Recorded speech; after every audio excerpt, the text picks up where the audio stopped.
This is the FlipNerd.com Expert Real Estate Investing Show, the show for real estate investors, whether you're a veteran or brand new. I'm your host, Mike Hambright, and each week I bring you a new expert guest that will share their knowledge and lessons with you. If you're excited about real estate investing, believe in personal responsibility, and taking control of your life and financial destiny, you're in the right place.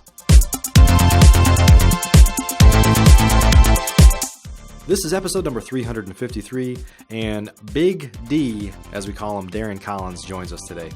Darrin operates currently in 7 North Carolina markets, and he has historically done a ton of deals. He's currently doing over 10 deals a month, but has been through some incredible highs and some debilitating lows.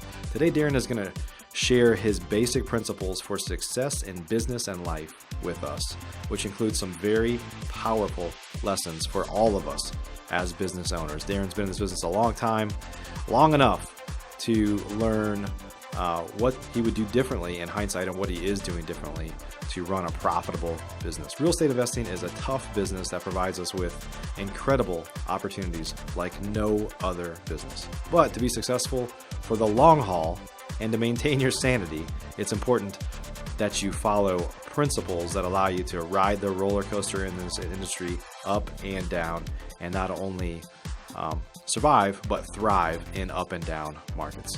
It's a great show, some great lessons in here. Please help me welcome Darrin Collins to the show. Hey, Darrin, welcome to the show, my friend. Thanks, Mike, man. I appreciate you having me, man. It's great to be here. Yeah, good to see you. Good to see you. So, hey, so you and I have known each other for, I think, about 3 years now, if you can believe that. It's been that long. It's probably been the happiest 3 years of your life, I'd assume, right? Obviously, without doubt, obviously. Well, hey, so why don't you take a couple minutes and tell everybody about your background, about how you got into real estate investing, because I know you didn't start there. Very few of us did, actually. And then we'll kind of dive into, I want to discuss, you've been through a lot of transitions over the past year that I think will be a great lesson for everybody to learn. So tell us first a little bit about you, and then let's kind of get into your how you've been kind of transitioning over the past year. Okay, awesome, man. I am a North Carolina native, obviously. I know it's hard to tell from my dialect, but I am a North Carolina Southern boy. Up in the construction industry, doing that since I was probably 10 years old. My father was a working guy, man, so he put us on the truck really, really early. So we got to learn the lessons of hard work, the benefits of hard work as well, and just kind of process my way through life. Construction, family construction business. When I graduated from high school, that's what I jumped into. I was doing college on the side and construction during the day.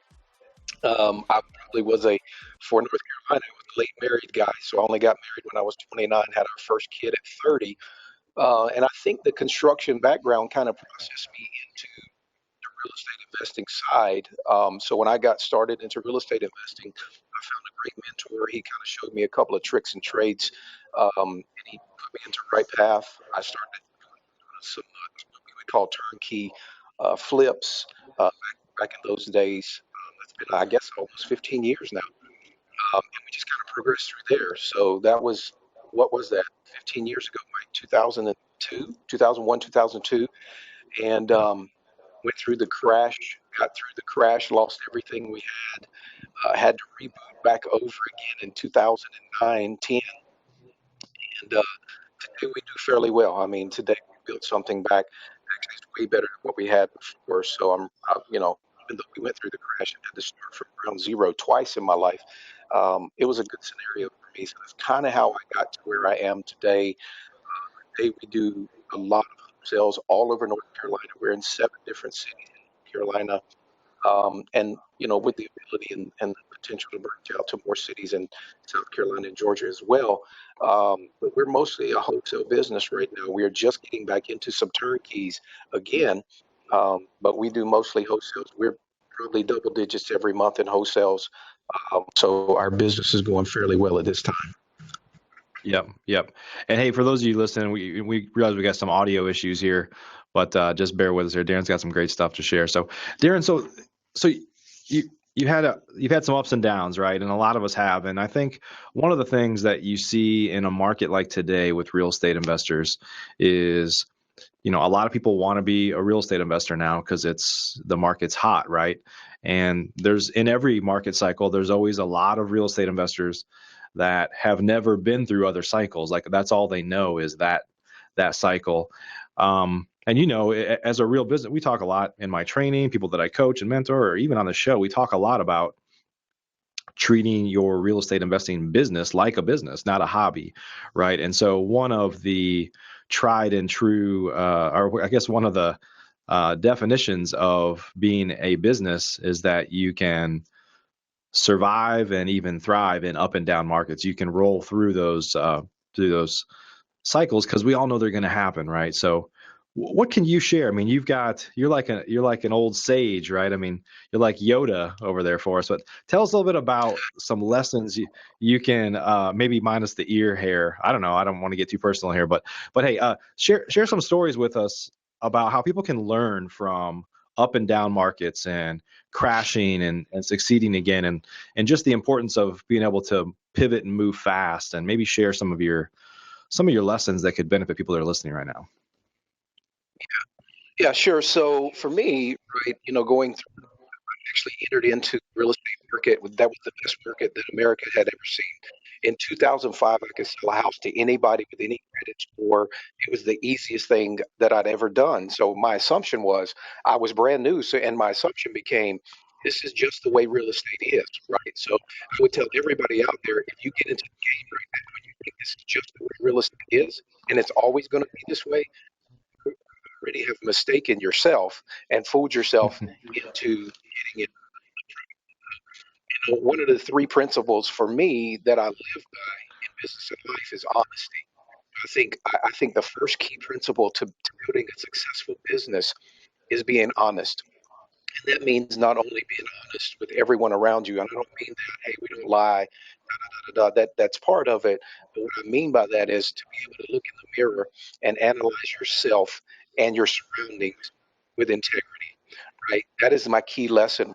When we were, if you're a type A personality like I am and you are, it's easy to be optimistic about everything, right? Just everything. And so, if you're going to build a sustainable business, you have to be optimistic. Yes, you have to believe, but you also have to be honest. So, for me, honesty is the key principle for me.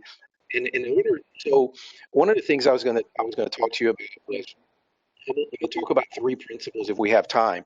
One is honesty. Someone says, well, honesty is an intangible factor, Darrin. So how do I measure that? In science class back in the day, my science teacher taught me, he said, in order for science to be science, it has to be three things. It has to be measurable, it has to be observable, and it also has to be repeatable, right? So measurable, Mm. observable, and repeatable. And all you got to do is remember more, MOR, measurable, observable, repeatable. So in business, it's the same. So when I look at honesty, I go, okay, well, how do you measure honesty? How do you measure that, right? So it's one thing to be an intangible substance, but how do I measure the honesty that I'm living by? And the only way I can measure honesty is by having accountability, right? I have to be accountable. Mm. So that means I have to be relationally connected to someone other than myself, because if I become the loudest voice in my head, then I become too optimistic and I miss the curve, right? Because there's always a curve in real estate, in any business there's always a curve. So honesty has to be that key factor for me, that I can call somebody like you and say, hey Mike, what do you see the market doing? Because my market's on fire and I don't want to get caught into something where I spend all my money again, and then the market turns, and when it turns, I'm stuck out there with all of my assets on the ground. So for Yep. me, the key factor for me in every cycle, in every business, is building it on honesty. And in order for me to measure and observe honesty, I need to be accountable to someone other than myself so that I can measure that. Does that make sense at all? Yeah, absolutely. That's great. And I'll say truthfully, even you and I, not that you're accountable to me or I'm accountable to you, but even you and I have had conversations where we've called each other in check. Usually it's you putting me in check, right? Like, are you sure you want to do that? But hey, that's but that I see exactly what you're saying. Like when you drink your own Kool-Aid, right, then bad things happen if you drink it for too long, right? Are you looking to change your life through real estate investing? If you're interested in either getting started or taking your business to the next level, please check out FlipNerd's private program at theinvestormachine.com. This is the most robust real estate investor coaching, networking, and mastermind on the planet, and designed for your success. If you're ready to roll up your sleeves, ready to take personal responsibility for your own success, and ready to dive into a world-class instructional coaching program that provides you step-by-step instruction to help you achieve financial freedom, then you should apply today. Spaces are limited, and candidates are only considered after an application and interview process. Our 12-month investor program is unparalleled. Think you might be a fit? Learn more today at theinvestormachine.com. When you drink your own Kool-Aid, right, then bad things happen if you drink it for too long, right? So that's a key factor for me, right? Is to make sure that somebody's in my life that I can just ask the questions to and say, hey, look at my business, look at my world, look at my life, and make sure I'm not missing something, because everybody driving on the interstate has blind spots. And the problem with a blind spot is that you cannot see your blind spot. And the second problem with a blind spot is that a tractor trailer transfer truck can slip into that blind spot. And if you're not looking and you try to change lanes at the wrong time, then you get smashed. So for me, honesty is the key factor in building anything sustainable. And to me, if you have a business, it should be sustainable. It should be something that goes on and it's not just a hobby, right? Yeah. So that's the key factor. Number two is consistency. And I don't know that these are in order, Mike, but consistency is everything. You know it, and I know it. In order to man the curves that real estate and any business throws to you, you have to be consistent, right? The only way you can eat an elephant is one bite at a time. The only way you can build a successful business is to keep doing over and over and over. And everyone gets tired and everyone gets frustrated, and every person alive, from the best to the worst, gets just inundated with the stuff that we do. But you have to be consistent. You have to take a break. You have to recharge your batteries. All of that stuff is great. But if you're not consistently chopping the tree on a consistent basis, whether it's every day, every week, every month, whatever that is, marketing is the same way. We put out 1 million mail pieces last year in North Carolina. We do a lot of mailings. And, our key to success, that's our key to success, is just consistency, staying in the client's face, getting in front of them over and over and over, so that when they go to their marketplace or they go to the grocery store and their neighbor is talking to them about selling a house, they remember, hey, I know a guy named Darrin Collins. I don't know, but maybe you should call this guy, right? And my Yeah. mailer is there with them in their brain, right? It's consistency. So it doesn't matter what you do, if you're a wholesaler, rehab, or whatever, you have to be consistent. You have to keep swinging the axe, chopping the tree every day, every hour, every year, whatever it is, because true wealth is built over time, right? You Yeah, may absolutely. win a lottery ticket. Get a lottery ticket and you hit the Powerball, that's one thing, but you don't have wealth just because you have money, and that's two separate Right, right. entities. So for me, it's everybody. Yeah. Yeah, such an important thing too for this business, the consistency part, because, and I was thinking about this actually. I woke up late last night, and I won't get into a lot of details. I'm probably going to be starting yet another podcast here soon, and I'm starting to come up with like lessons and ideas and stuff in my mind to like share. And one of those was this. I'll tell you a quick story here. Is like we have a 9-year-old son, and we're like starting to see like everybody wants everything on demand, right? Everybody wants to take a pill and lose 50 pounds, but you can see how that rolls into our kids now. So, for example, we probably order, truthfully, I bet you we order between 10 and 20 orders a week on Amazon. Just whatever I need for business or home or whatever, I just pop on Amazon and I order it, and it's there in a day or two, right? And Sure. there's a distribution center not far from our house, so sometimes stuff comes the same day. It's crazy. But for my son, we notice now, like I think when we were growing up, and I'm not going to date either one of us. I know you're quite a bit older than me, Darrin, but no, I'm joking. But either one of us, but you used to have this anticipation, right? You work hard for something and then you earn it or you get it or whatever, or you wait for it. But now we're so reliant upon things to happen immediately that it's kind of it's just started to question, like with our son that's about to turn 10, like how is this impacting him, because he just expects everything right now, and I do too, but I remember what it used to be like, right? So anyway, my point in kind of telling that little story is that in this business, we buy houses months or sometimes even years after activities that we've done, lead generation things. And I think that consistency is important, because if you're not consistent, even if you are consistently advertising in this business, you get inconsistent results, right? But I think it's critical to do those things over time, because otherwise you're going to struggle and have a hard time being successful. You agree with that? Yeah, 100%, man. And let me say this, because you brought up the point of consistency and marketing.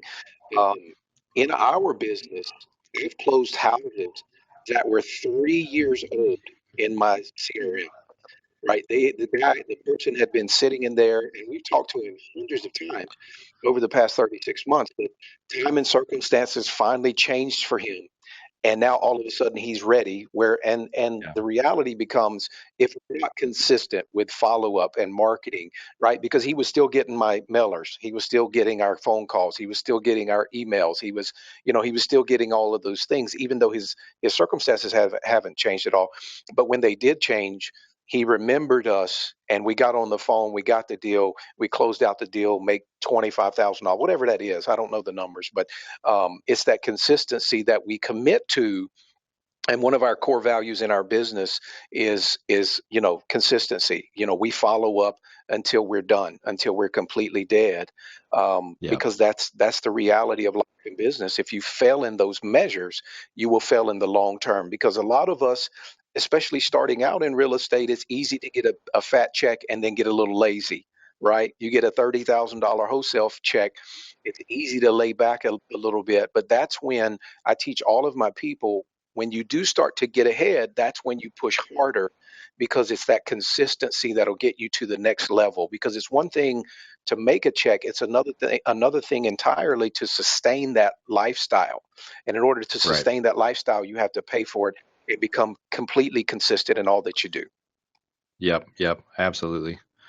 So, in terms of, I know that your business has changed quite a bit, and I know we talked a little bit ahead of this, even to where what another thing that happens with a lot of real estate investors, they get hung up on volume, And I saw even before I was a real estate investor in corporate America, because I worked for a company that was doing, it was a startup that got to a point where it was doing about a half a billion, 500 million a year in sales, but they weren't profitable. And there was just this feeling that they were going to make it up with volume, right? We're going to make it up with volume. And so I think a lot of real estate investors tend to get focused on doing a lot of deals, start doing thin stuff. And then if the market changes at all, or even if it doesn't, that's a hard business. And I know you kind of made the decision to say, hey, we're not going to do this skinny stuff. We're going to go after the deep stuff. And maybe share that lesson a little bit as well. Yeah.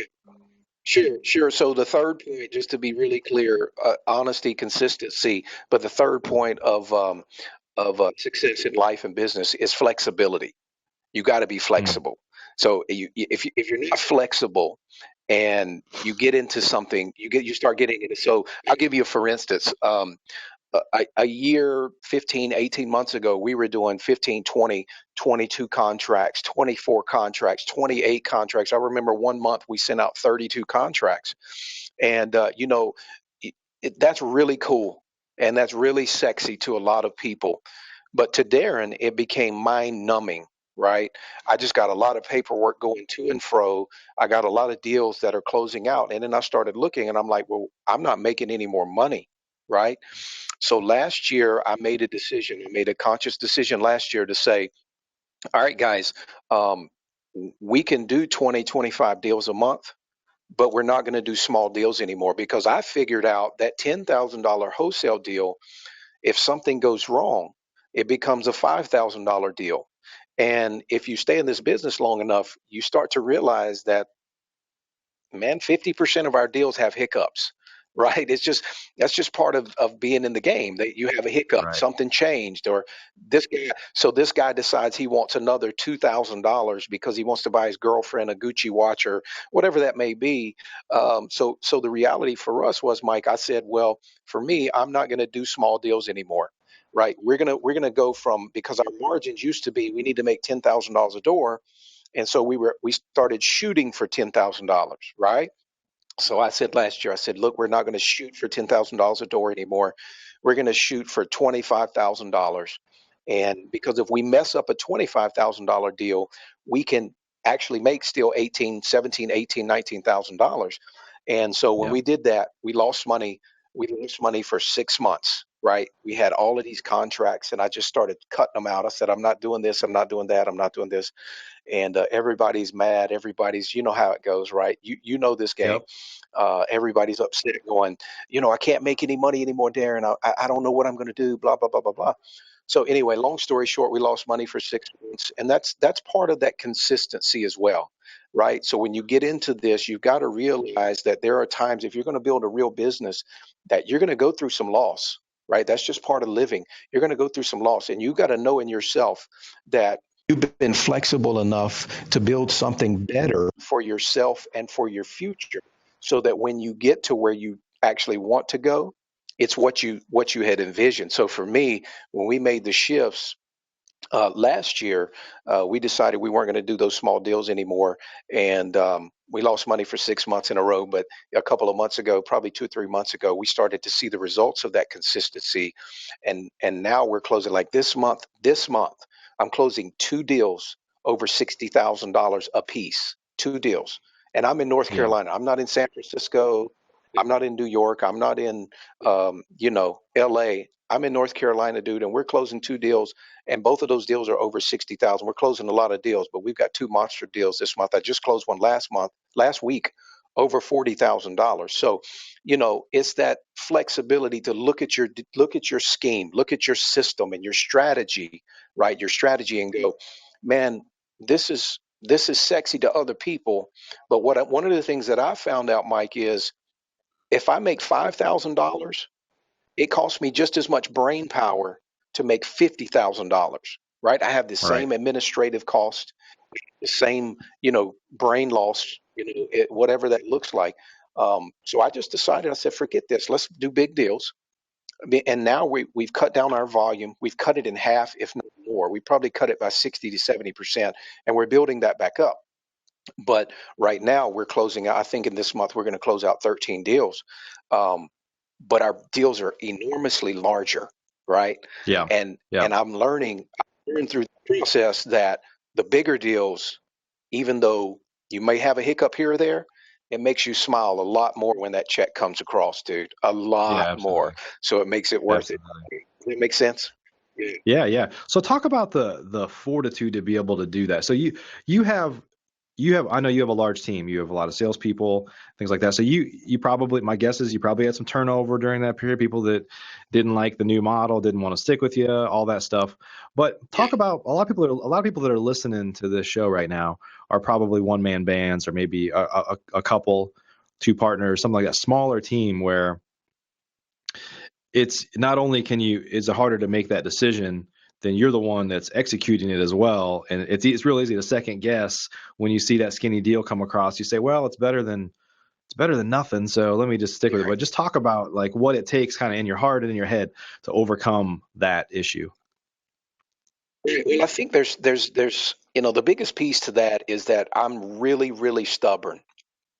Right. Yeah. I mean, once I make up my mind, I go, no, dude, we're going to do this. We may not be right at the end of the day, but we're going to do this. So for me, and that's part of the honesty, where the honesty comes in, Mike. I looked at my model and I was going, man, everybody thinks I'm so whatever, great, sexy. Your business is awesome. You're doing 20 to 20 deals a month. That's really, really cool. But that's part of that honesty. That's where that honesty comes in, to where you can look at your thing and go, hey, man, we're doing 20 deals, but we only made, 150, 180 grand, right? I'd rather Yeah. do five deals and make the same amount of money.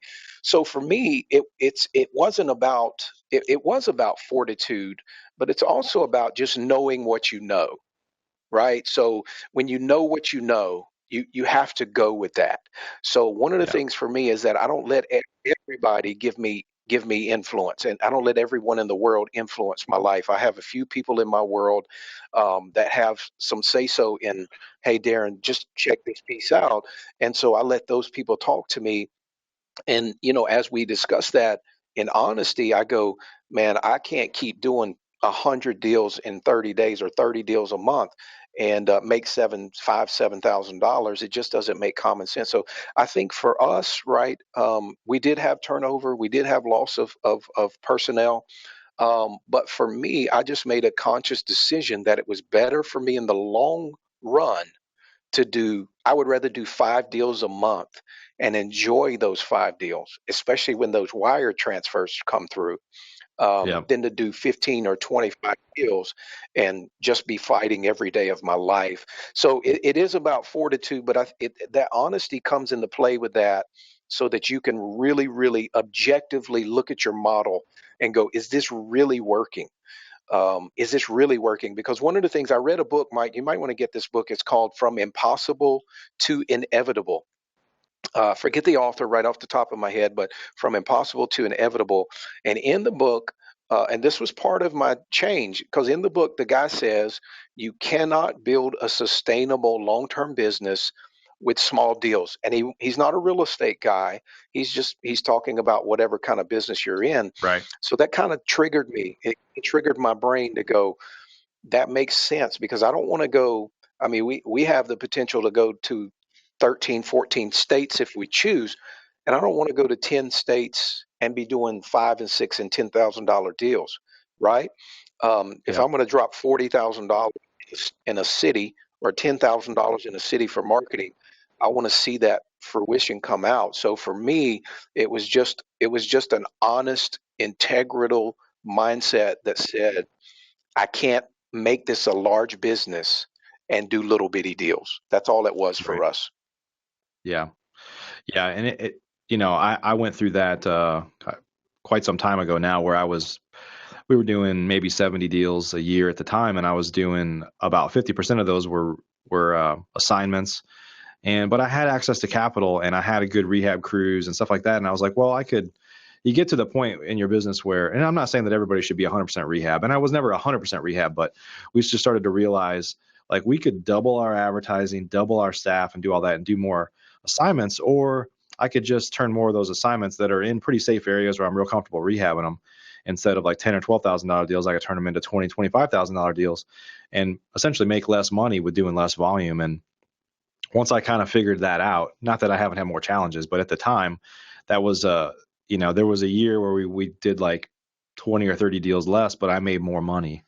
And I was like, man, Yeah. I like this. I like this, right? So I would say that to those that are out there that are wholesalers. And I'm not saying that you should take a bunch of unnecessary risk and rehab something that isn't a fairly predictable deal. But when you're hustling for those deals, if you realize you could hustle less and make more money by rehabbing some of those deals that are in like a perfect area, personally, I believe you need to take advantage of those. So I agree. I agree. For me, it's about maximizing the dollars that we spend. That's yeah, what it becomes, right? So right, if we're going to spend marketing dollars, then let's maximize those dollars to its fullest extent, right? So whatever that right, is, let's just maximize it. Let's stretch it out. So if it means rehabbing, or if it means whatever, let's just stretch it out. And one of the things that we started to do is bird dog. So instead of getting people to bring me deals, I'm starting to take my smaller deals and say, give it to this guy and let him give us whatever. Just give us 10%, 20% of whatever you make. If you make anything, send it back, because we have so many deals, so that we can focus, because focus is everything, right? yep, Focus in business is everything. Whatever you focus on, you move toward. So for me, if we keep focusing on the smallest of the small, that's what we're going to attract. That's what we are. So for us, it was just make a change, make a mental shift, start to focus on larger deals. And I promise you, man, I promise everybody out there, my people were freaking out at me, man. They were like, we can't find those deals every day. We're in North Carolina, blah, blah, blah, blah, blah. It took us months for them just to believe me. just to believe me. And once they started to believe, they started to see the results. And now we're in that thing, and it's starting to really turn over. So it's becoming great for us. Yeah, and maybe you could share some insights on this because I suspect I know what you're going to say here, but we'll see. Is that when you get this mindset, when you get this number in your head, like we need to be able to buy it at this so we can make 10, let's say. So sometimes just by asking, I'm talking about the same house, same seller. When you shift your mindset that, well, they said they need to have this, because we've all bought houses, right, where they said they needed to have something and you ended up buying it for a lot less, right? So once to just share some experiences about how the same seller that said that they wouldn't sell it for any less than X ended up selling it for a lot less after the mental part changed, and you just had your guys or gals, your salespeople say, we can't do that, and holding out for more. And sometimes they come around because it's just a negotiation tactic, right? Yeah, and for us, I like me, Mike. I'm a sales training freak. I mean, that's everything I do is sales training. I mean, I love it. I love it. I love it. That's everything in my business model. So for us, it's one of the things that I've done is I've kind of made our process. And I don't like the word, but I've made it idiot proof. So I have everything in the system. If you put in the specs of the house, the CRM tells you what we can pay for it. And we've had people from every walks of life go, well, man, this house is worth 300,000. I'll sell it for 250. Well, my Podio is telling us we can pay 150, 170 grand.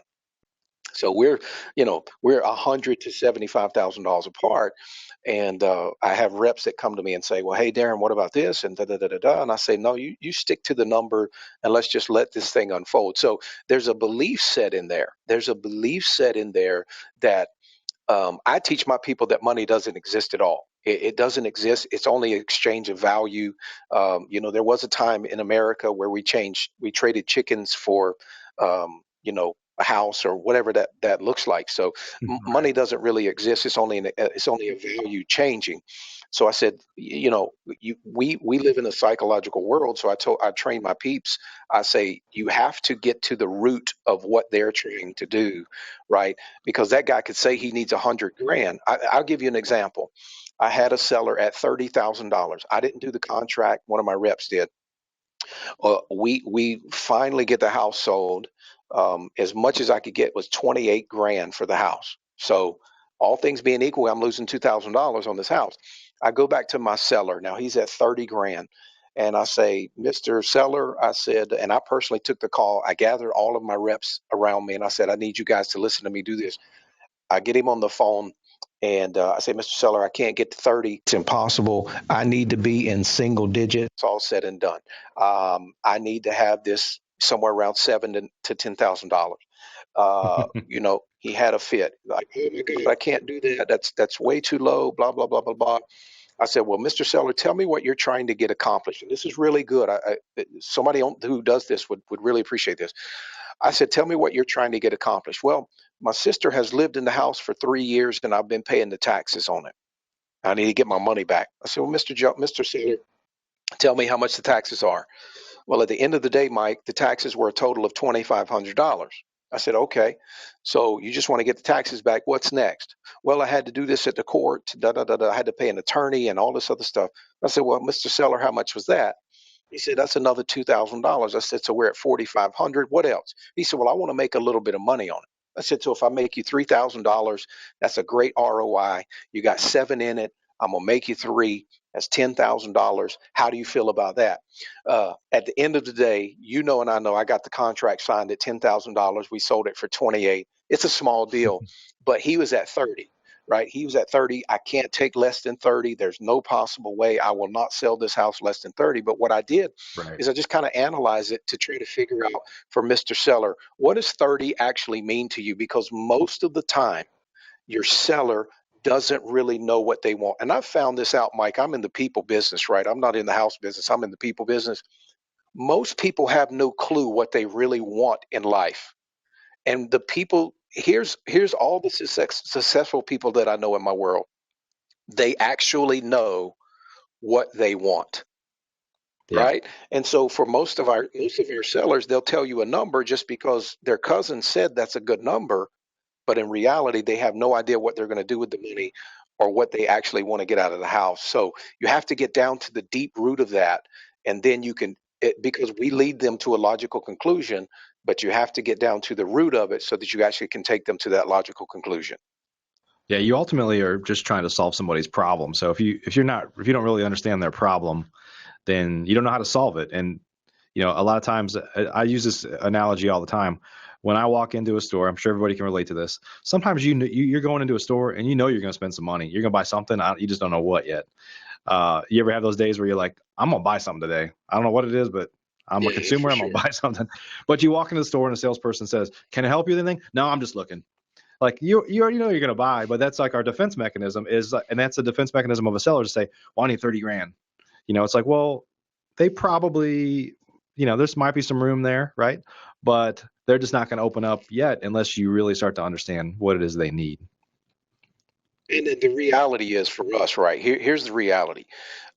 If you realize that you're in the people business and that real estate is just a part of that, then you start to ask different kinds of questions. So when Yeah. the Mr. Seller says, "I need $30,000," you say, "Mr. Seller, what do you need $30,000 for? Where did you come up with that number?" Right? Because most of the time, 90% of the time, my cousin told me that was a good number, or I looked online and that was a good number, and you just have to walk them through a logical conclusion to say, based on all of these facts, like this guy that I'm talking about in particular, he didn't need $30,000.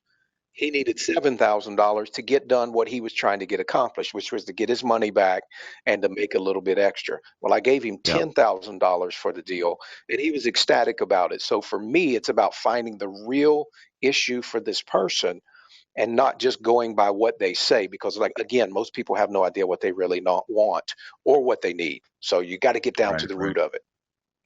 And in that process, you would say this is one thing I respect a good I respect a good sales process. When somebody is a good salesperson, even if it means sometimes I have to pay more, I kind of want to work with that person, right? And it's usually because if they're a good salesperson because they took the time to understand what it is I wanted, right? So would you agree with that Yeah. that sometimes people are willing to accept less because you took the time to understand what their challenges were and help solve their problem instead of keeping it at a level way above that. Well, here's the fact for my business is that I hate negotiating. I refuse to let my sales reps negotiate. You're in the people business. I don't care about the house, right? I don't care about the house. I care about the person.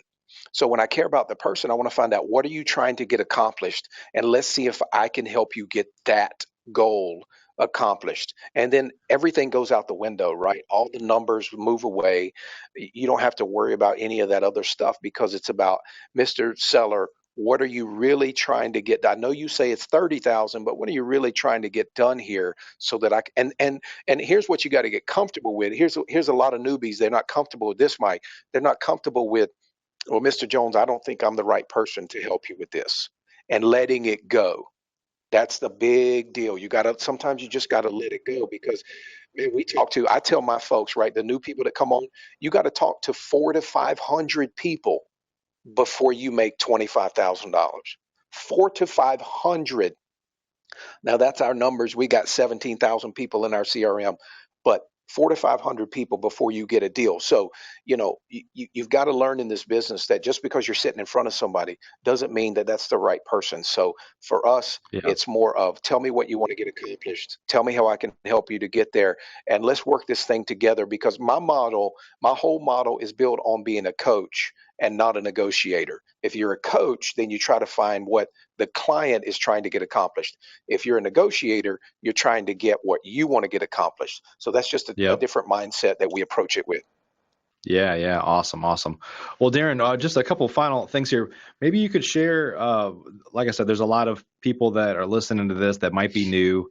There's a lot of new real estate investors right now. Some of them will be successful in their venture, and some of them will not. Unfortunately, not everybody can be successful, but it's just the reality. Maybe one more question here for you. What's going to separate those two? I think for what I can see from my past and what I've looked at, And I have a lot of people that call me and say, "Hey, Darrin, can you help me become successful?" Um, Consistency is a huge, huge factor in becoming successful at real estate. I had one guy call me not too long ago, and he was saying, "Hey, I think I should hire a sales rep." And so we started processing it, and I started having the conversation. I said, "Well, how many calls did you make today?" And he said, "Well, I made 3 calls." And I said, "Well, if you made 3 calls, you don't need to hire anybody. You've only got 40 people that you could call. I could call 40 people in 2 hours." So just consistency, right? Don't believe the Yeah. hype. Here's the big thing. Don't believe the hype. Just don't believe the hype. Just build a business, be consistent, and take your time. Don't get overwhelmed. Don't try to be, Mike Hambright tomorrow morning. Just be consistent and let that thing happen. That's the biggest thing, man. That's the biggest thing. You see someone on a podcast or on a late night talk show, whatever it is, and you think you can get there tomorrow. You can get there. It's going to be impossible to get there tomorrow. So be consistent and don't stop, but don't get overwhelmed with I should be farther along. So that would be my biggest thing. Awesome, man. Well, hey, I know that you're not in any info marketing. You don't have a lot of websites or anything. So, but I'm going to ask you, if people wanted to learn more about you, where can they find you at? I know you're got your nose to the grindstone, cranking out deals, but anywhere where they can look you up at least. Yeah, my personal website should be under construction right now and back online in the next probably 30 days. It's Darrin, Darrin Collins, COLLINS.com. You can get me there. We're going to be putting on some stuff there. You can always hit me on Facebook. Any of those things will work. If they need Cool. some help or information, I'll do what I can. Sounds good, man. Hey, thanks for spending some time with us today. Good to see you. It was awesome. You too, Mike. I appreciate the time. Am I going to see you in a few weeks in San Diego? You can be out there? Yeah.